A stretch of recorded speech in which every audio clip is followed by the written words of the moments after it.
it kind of made me start asking these questions as to, you know, what is going on here? Why are these people so unhappy? What are these challenges that they're facing? And that was my entry into this world, of which I didn't even know, you know, was social enterprise. And people they're becoming angry. They, you know, not only is it that they're unhappy with the current system. In our current system, you know, competing, you know, nation states competing against each other for resources and wealth and power. And then if we look at it, you know, on a more, you know, individual micro scale, I think we see ourselves doing the same thing. And the question that I'm trying to figure out is, you know, well, why are we actually doing this? It all seems to get rather confusing when we talk about, well, we want to have the best future for our children. I want to provide the best education for my child.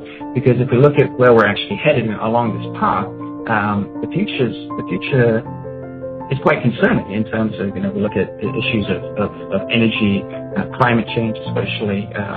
The crisis that we're going through is one, I think, in part because of lack of values. We try to work with participants to change the way we think about these business models and to be much more inclusive of the way we define value, not just financial value, but social value, environmental value. The world is in desperate need of a more inclusive, more fair, and more just economic mechanism for how value can be exchanged between people and organizations.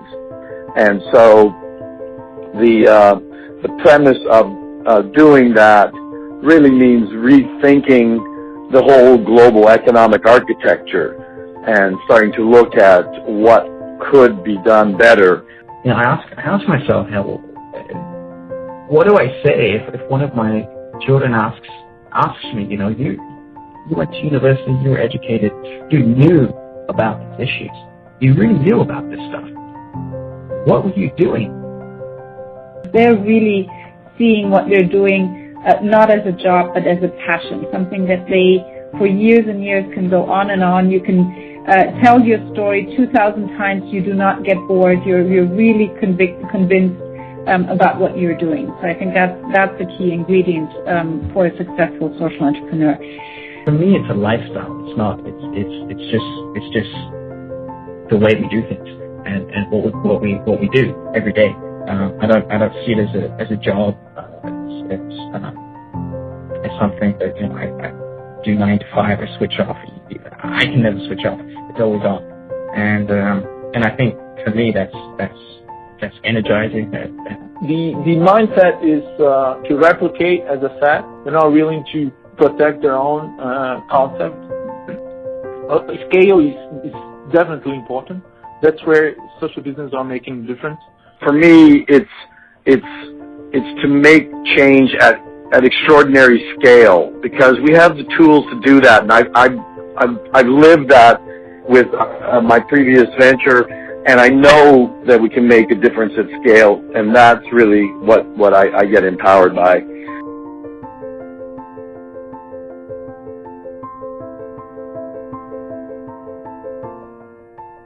I think one of the most amazing things about social entrepreneurship is just the people that you get to engage with. We do really need to all help each other. There's so much to be done in the world, and I can't do this by myself. We have to all do it together, and we all each have a little piece of the puzzle that we can all help each other do it, and then we create this beautiful mosaic as a team doing that. So I really love that you guys have created this centralized place where we can all come together and create ideas and actually create action. We need to understand where we're coming from. I'm not a policy expert, I'm not a scientist. We all have our key skills, and this has to be something that we all come together to do and to develop. And we've talked a lot, and we really need to start having some action now. So you said, yes, let's work together, and we said we want to use social business to solve this problem. We want to create a world free of extreme poverty. You don't need a lot of things to make change. You don't need to wait for many things to begin to try to make a change. So you just have to use whatever you have today. It can be your skills, it can be your time, it can be your assets or whatever, or just your will to change something. And by just using that, you'll manage to change the world. We can use our own skills, to some things that we may not necessarily learn in school, to apply to the world and apply in industries that are close to our hearts. Our objective is social. We're a social business. Our priority is to support the artists, and we will always want to operate in the interest. Of course, our first target is the open market. We want to sell products that will change the life of the poor people in townships and in rural areas. One of the big parts of this is being able to understand who are you serving. And again, you cannot do this. You cannot think about these problems unless you are on the ground and understand very deeply what are the issues that are facing these communities. I would just like to encourage you to go to the field. If anyone is really interested about working in social entrepreneurship, it is super important to understand not only entrepreneurial part of social entrepreneurship, but the social and the cultural part of social entrepreneurship as well. I think we have contributed quite strongly to rural development. Just think of an African village in the middle of nowhere, where a company suddenly comes and hires 200 people with good salaries. I think there's about 70 people in the company right now, and I think they're all highly motivated. I think they're running after this dream of eradicating fossil fuel use. I think the reason that I'm so involved and passionate about social entrepreneurship is that it's the only thing for me that I feel it makes the most sense to me. When I do it, it's a skill that I have, and we're using skills that other people have, and we're using that to make meaningful change.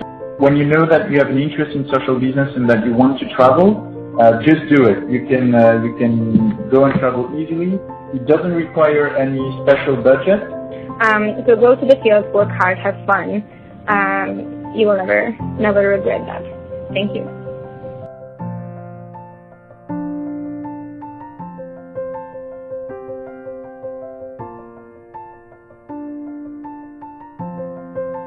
We have to deal with these problems in a responsible way.